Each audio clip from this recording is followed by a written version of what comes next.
How to fix connection error on Steam. Hey, what's up guys? Welcome back to our channel. Let's get started. First thing first, in order to fix the connection error, make sure that you are connected to a very stable Wi-Fi connection.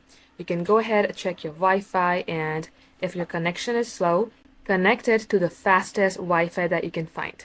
Second step is closing your Steam application overall.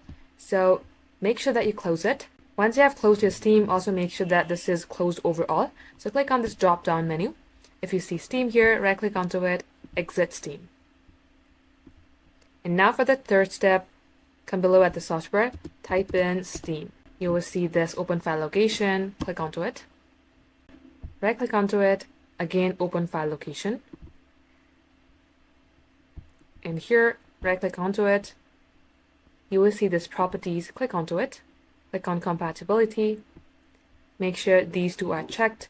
Once done, click on apply and then OK. And once done, lastly, restart your PC, launch your Steam, and this shall work.